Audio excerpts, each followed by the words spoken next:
Hello students, इस lecture में मैं आपके साथ इक्विवेलेंट मास का रिमेनिंग पार्ट डिस्कस करने जा रहा हूं। इससे पहले हमने equivalent mass of acids, equivalent mass of basis किस तरह से कंसीडर करेंगे, उनका इन फैक्टर किस तरह से कैलकुलेट किया जाएगा उसके बारे में हमने डिस्कस कर लिया है। थर्ड नंबर पर जो इक्विवेलेंट मास कैलकुलेशन होती है वो है आयंस की। इक्विवेलेंट मास ऑफ आयंस के बारे में पहले ही आपसे डिस्कस कर चुका हूं। आयन इज द एटम और group of atoms which containing either positive charge और नेगेटिव चार्ज। आयन कोई एटम भी हो सकता है और ग्रुप ऑफ एटम्स भी हो सकता है जिसके ऊपर या तो पॉजिटिव चार्ज रहेगा या क्या रहेगा, नेगेटिव चार्ज रहेगा। तो इक्विवेलेंट मास आयंस का किस तरह से दिया जाता है? Equivalent mass is equal to mass of ion upon n factor.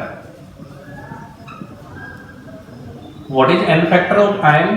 n factor of ion is equal to होता है valency of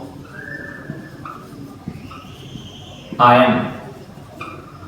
valency of ion का मतलब है टोटल पॉजिटिव चार्ज और टोटल नेगेटिव चार्ज। किसी भी आयन पर या तो पॉजिटिव चार्ज हो सकता है या नेगेटिव चार्ज हो सकता है। टोटल पॉजिटिव चार्ज या टोटल नेगेटिव चार्ज। अगर पॉजिटिव आयन होगा तो उसके पॉजिटिव चार्ज को कंसीडर करेंगे, नेगेटिव आयन होगा तो उसके नेगेटिव चार्ज को कंसीडर करेंगे। एक चीज यहाँ ध्यान रखने की जो है, इन केस ऑफ नेगेटिव आयन जो वैलेंसी फैक्टर लेंगे या जो एन फैक्टर लेंगे और वैलेंसी जो लेंगे वो हमेशा क्या लेंगे, पॉजिटिव। यानी एन फैक्टर पॉजिटिव रहेगा whether it is positive ion और नेगेटिव आयन। ये चीज आपको बहुत अच्छे से ध्यान रखनी है यहाँ पर। Therefore for example hydrogen ion, इसका मास जो है आयनिक मास कितना होगा, 1 ग्राम। आप ध्यान रखें जो एटॉमिक मास होता है या मॉलिक्यूलर मास होता है वही आयनिक मास बन जाता है इन case of single atom ion.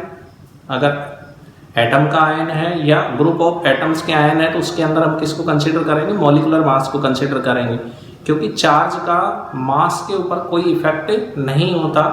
तो हाइड्रोजन का जो एटॉमिक मास है वो कितना होगा, 1 ग्राम होगा। इसी तरह से ऑक्सीजन का अगर मैं यहाँ पर एटॉमिक मास लिखूं और यहाँ पर क्या लिखूं, इसका एन फैक्टर, और यहाँ पर मैं लिखूं उसका इक्विवेलेंट मास। तो हाइड्रोजन का जो H+ आयन है उसका एटॉमिक मास या यूं कहें आयनिक मास 1 ग्राम। ऑक्सीजन पर चार्ज कितना होता है, -2, तो इसका जो मास है 16 ग्राम। इसको आयनिक मास भी कह सकते हैं और एटॉमिक मास भी कह सकते हैं। एन फैक्टर हाइड्रोजन का 1 होगा क्योंकि चार्ज इस पर +1 है। जितना चार्ज होगा वही उसका एन फैक्टर कंसीडर होगा। हाइड्रोजन पर -1 चार्ज भी हो सकता है, उस केस में यहाँ पर एन फैक्टर दोबारा से क्या होगा, 1 कंसीडर होगा। तो मास ऑफ आयन 1 ग्राम, एन फैक्टर कितना है 1, तो इक्विवेलेंट मास भी कितना होगा, 1 होगा। ऑक्सीजन का आयनिक मास या एटॉमिक मास 16 ग्राम है। आयनिक फैक्टर एन फैक्टर कितना हो जाएगा इसका 2, क्योंकि चार्ज इस पर क्या है, -2। अभी मैंने डिस्कस किया था कि चार्ज चाहे नेगेटिव हो चाहे पॉजिटिव हो, वैलेंसी या एन फैक्टर हमेशा पॉजिटिव रखा जाएगा। तो 16 डिवाइडेड बाई 2 कितना आ जाएगा, 8। इसी तरह से Cl नेगेटिव 35.5। ये तीनों एग्जाम्पल मैंने इसलिए लिए क्योंकि हमने इसकी बात की है पीछे जब इक्विवेलेंट मास स्टार्ट किया था तब। इसका एन फैक्टर चार्ज कितना है, -1, तो एन फैक्टर 1 हो जाएगा। 35.5 divided by 1 is equal to 35.5 इसका इक्विवेलेंट मास हो जाएगा। फिर एग्जांपल है CO3 -2, तो ये मॉलिक्यूल टाइप का आयन बन गया। इसके केस में इसका क्या लेंगे, मॉलिक्यूलर मास निकालेंगे। तो मॉलिक्यूलर मास यहाँ आयनिक मास के साथ अगर हम मॉलिक्यूलर मास भी साथ में कंसीडर कर लें तो कार्बोनेट आयन का जो मास है वो कितना हो जाएगा, 60, कार्बन का 12 और ऑक्सीजन का 48, टोटल कितना हो जाएगा 60।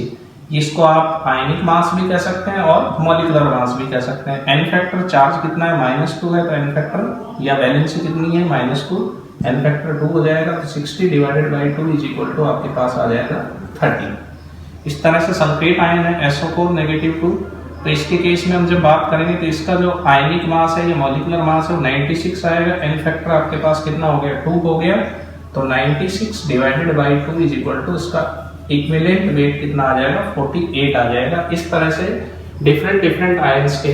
और पॉजिटिव आयन की मैं बात करूं NH4 पॉजिटिव, नाइट्रोजन का एटॉमिक मास 14 होता है, हाइड्रोजन 4 हो जाएगा, तो कितना हो गया 18, तो इसका जो आयनिक मास है वो 18 हो जाएगा। अगर ग्राम्स में रिप्रेजेंट करें तो सभी किस में आ जाएंगे, ग्राम्स के अंदर आ जाएंगे। एन फैक्टर कितना होगा 1, तो 18 divided by 1 is equal to आपके पास आ जाएगा 18 ग्राम। तो ये इस तरह से आप आयंस के क्या कर सकते हैं, चाहे वो पॉजिटिव आयन है चाहे नेगेटिव आयन है, वैलेंसी फैक्टर या एन फैक्टर हमेशा आपको क्या लेना है, पॉजिटिव लेना है, और जो भी उसका मास होगा उस मास से डिवाइड कर देंगे तो हमारे पास क्या आ जाएगा, इक्विवेलेंट मास आ जाएगा। Now ionic compounds, equivalent mass of ionic compound कैसे दिया जाएगा, equivalent mass of ionic compound is equal to हमारे पास होगा मास ऑफ आयनिक कंपाउंड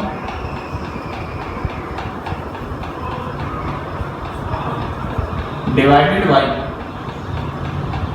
बात करें एन फैक्टर की पहले सीधा, mass of ionic compound divided by n factor. N factor क्या होगा आयनिक कंपाउंड के केस में, न्यूट्रल आयनिक कंपाउंड की बात कर रहा हूं मैं। N factor is equal to total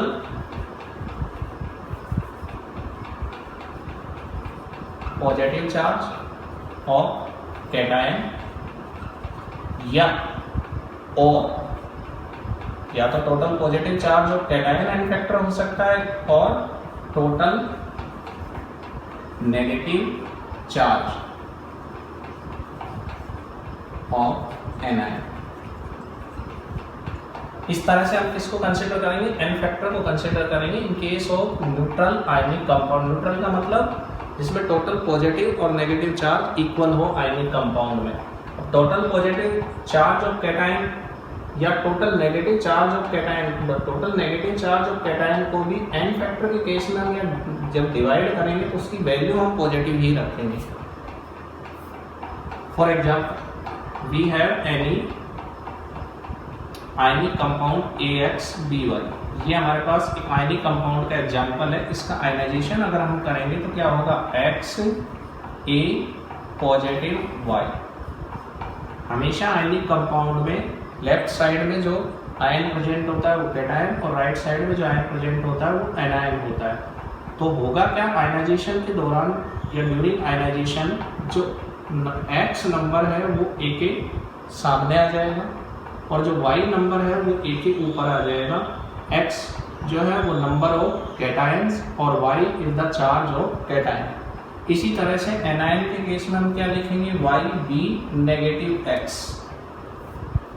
Y number of anion और X चार्ज ऑन एनायन। इस तरह से आयनिक कंपाउंड का आयनाइजेशन रिप्रेजेंट करेंगे। आयनिक कंपाउंड की फॉर्मेशन आपने 9th क्लास 10th क्लास में पढ़ रखी है, उसमें जो वैलेंसी है वो हमेशा क्या हो जाती है, क्रॉस हो जाती है। तो चार्ज B का कितना है -X, A का कितना है +Y, वो दोनों एक्सचेंज हुए और जो X और Y है वो नंबर ऑफ आयंस बन जाएंगे। इस तरह से हम आयनिक कंपाउंड को रिप्रेजेंट करते हैं। अब मैं इसके एग्जांपल्स लेता हूँ।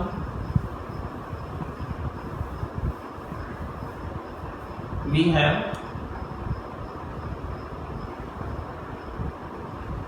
NaCl।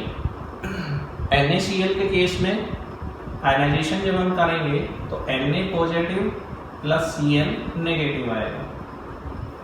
यहाँ नंबर नहीं दिखा, इसका मतलब 1 है।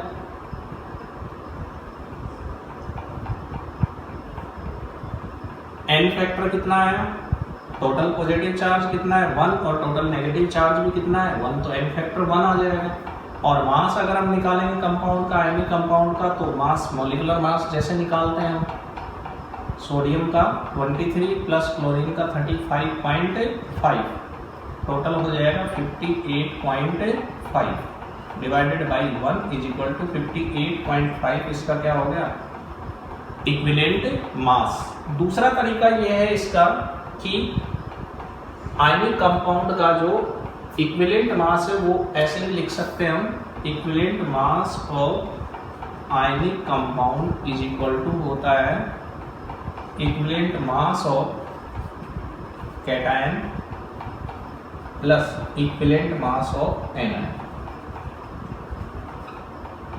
अगर आप कैटायन और एनायन के इक्विवेलेंट मास का सम कर देंगे तो भी आयनिक कंपाउंड का क्या आ जाएगा? आपके पास इक्विवेलेंट मास आ जाएगा। फॉर एग्जांपल सोडियम का इक्विवेलेंट मास अगर हम निकालें तो कितना आएगा? 23, वैलेंसी फैक्टर कितना है सोडियम का? 1, प्लस क्लोरीन का 35.5 मास है आयन का, डिवाइडेड बाई 1 अगेन 58.5। तो दोनों तरीके से हम निकाल सकते हैं आयनिक कंपाउंड के लिए, या तो उसके जो आयन्स है उनके इक्विवेलेंट मास अलग अलग निकाल लें और फिर दोनों का क्या कर दें? हम सम कर दें, या फिर हम टोटल का निकाल लें। जो आपको इजी तरीका लगे उस हिसाब से आप निकाल सकते हैं। नेक्स्ट एग्जांपल मैं ले रहा हूं Na2SO4। अभी SO4 अपने आप में एक यूनिट है। चार्ज यहाँ पर इसका कितना, सॉरी यहाँ पर जो नंबर आ रहा है वो कितना आ रहा है? 1 आ रहा है। ये ध्यान रखना है आपको, क्योंकि अभी मैंने नंबर एक्सचेंज करके बताया तो कहीं आपको उसमें कंफ्यूज होने की जरूरत नहीं कि 4 वहाँ पर सोडियम पर चार्ज +1 है, सल्फेट पर कितना है? -2। तो जो आयनाइजेशन होगा उसमें Na पॉजिटिव आयन कितने बनेंगे? 2, और SO4 नेगेटिव 2 आयन बनेंगे। ये नंबर यहाँ शिफ्ट हो जाएगा, ये नंबर यहाँ शिफ्ट हो जाएगा, इसमें से यहाँ से जो चार्ज है वो यहाँ शिफ्ट हो जाएगा और ये नंबर इसके आगे शिफ्ट हो जाएगा। इस तरीके से हमने उसमें AX/dy में बात की थी। अब मास निकालेंगे टोटल तो इसका कितना आएगा? सोडियम का 46, 23 2 जा 46, प्लस सल्फेट का निकालेंगे तो 96, टोटल आएगा 142 है। Valency factor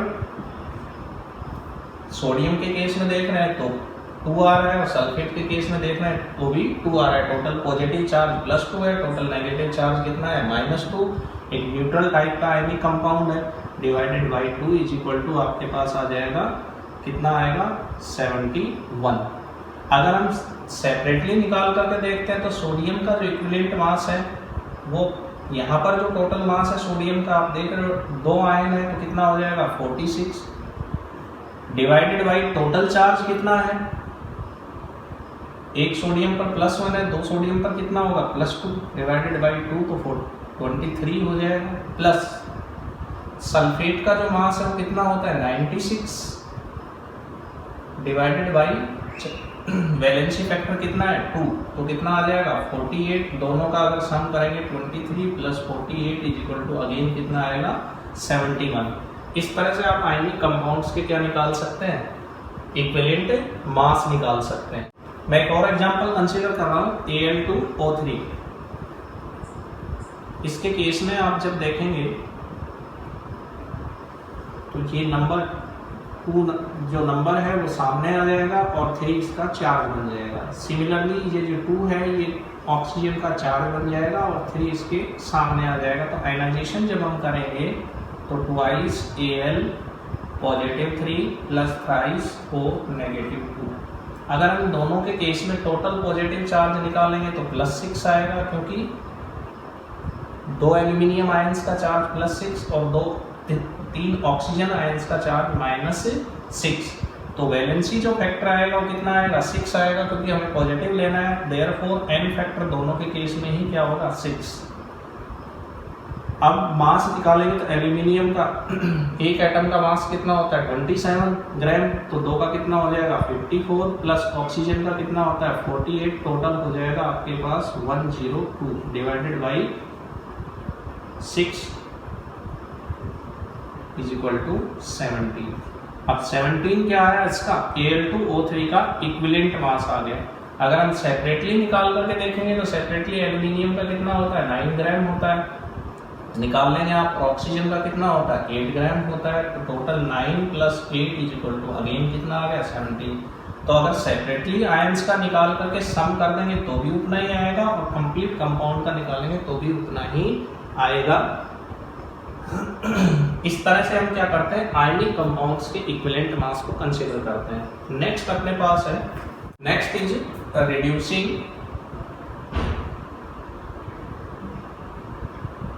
and oxidising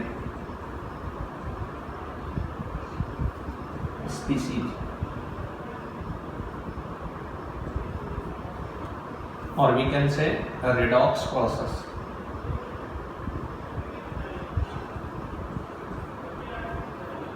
previous classes में आपने ऑक्सीडेशन रिडक्शन का प्रोसेस पढ़ा in terms of hydrogen, in terms of oxygen. यहाँ पर जो है ऑक्सीडेशन रिडक्शन के प्रोसेस को in terms of electron define किया जाता है। इन टर्म्स ऑफ ऑक्सीडेशन क्या होता है, releasing of electron is known as oxidation. अगर कोई स्पीसी इलेक्ट्रॉन रिलीज करती है तो उसको हम ऑक्सीडेशन कहते हैं, और gaining of electron during redox process is known as reduction. और कोई स्पीसी रिडॉक्स प्रोसेस के दौरान इलेक्ट्रॉन गेन करती है तो उसको हम क्या कहते हैं, रिडक्शन कहते हैं। रिड्यूसिंग और ऑक्सीडाइजिंग स्पीसीज कौन सी होती है, रिड्यूसिंग स्पीसी वो होती है जिसका खुद का रिडॉक्स प्रोसेस में क्या होता है, ऑक्सीडेशन होता है, मीन्स जो इलेक्ट्रॉन लूज करती है। और ऑक्सीडाइजिंग स्पीसीज कौन सी होती है, जिनका रिडॉक्स प्रोसेस के अंदर क्या होता है, खुद का रिडक्शन होता है, मीन्स जो इलेक्ट्रॉन गेन करते हैं। इनके केस में अगर हम इक्विवेलेंट मास निकालेंगे तो equivalent mass is equal to mass of reducing और oxidising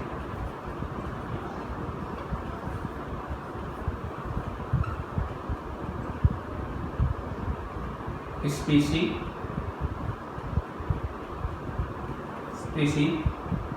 divided by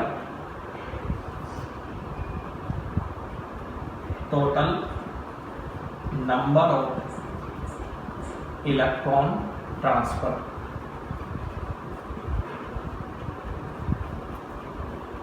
of 1 mole. एक मोल में कितना इलेक्ट्रॉन ट्रांसफर हुआ है, या equivalent mass is equal to mass of reducing और ऑक्सीडाइजिंग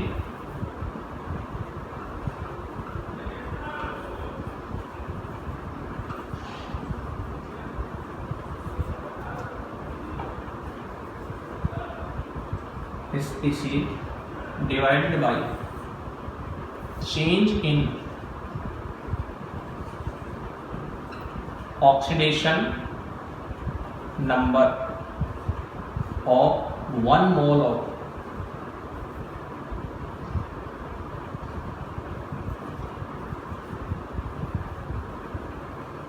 species।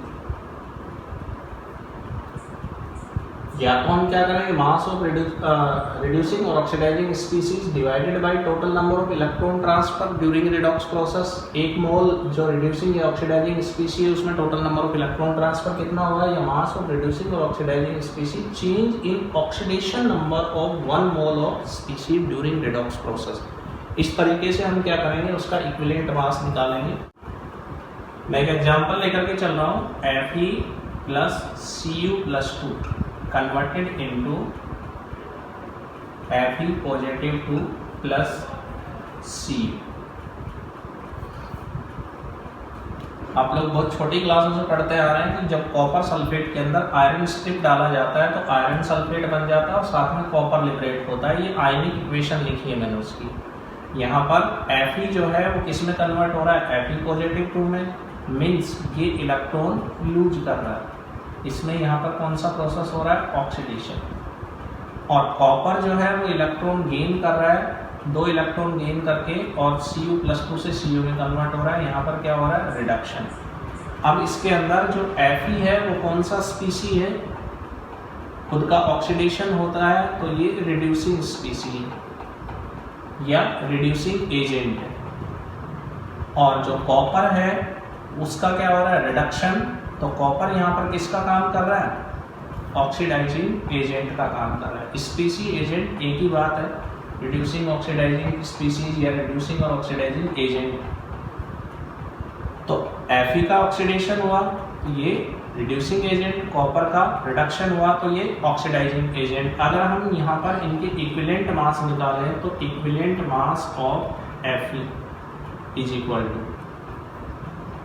Fe का 1 मोल है, कॉपर आयन का भी 1 मोल है, Fe पॉजिटिव 1 मोल बना है, कॉपर आयन भी कॉपर भी कितना बना है 1 मोल। तो Fe का जो मास होता है वो कितना होता है 56 होता है एटॉमिक मास। अब total number of electron transfer कितने हुए हैं, Fe 0 से किस में चला गया +2 में गया। Change in oxidation number of 1 mole of Fe कितना हुआ है 2 डिवाइडेड बाई 2, तो 28 ग्राम आ जाएगा इसका इक्विवेलेंट मास। इसी तरह से कॉपर का अगर मैं निकालूंगा तो कॉपर के अंदर कितना चेंज हुआ है +2 से 0 में, मीन्स इसने 2 इलेक्ट्रॉन गेन किए हैं, तो कॉपर का जो मास होता है वो कितना होता है 63 divided by 2, this is 31.5 gram. Single species की मैं बात करूं तो MnO4 negative converts into Mn+2। यहाँ पर ऑक्सीडेशन नंबर का भी कंसेप्ट आगे चल के आप पढ़ेंगे। यहाँ पर मैग्नीज की ऑक्सीडेशन स्टेट +7 है, इससे इसमें कन्वर्ट हो गया +2 में, तो change in oxidation number of 1 मोल, यहाँ पर 1 मोल है, कितना हुआ +5 का चेंज हुआ। इसने 5 इलेक्ट्रॉन गेन किए तब जाकर के ये किस में कन्वर्ट हुआ +2 में।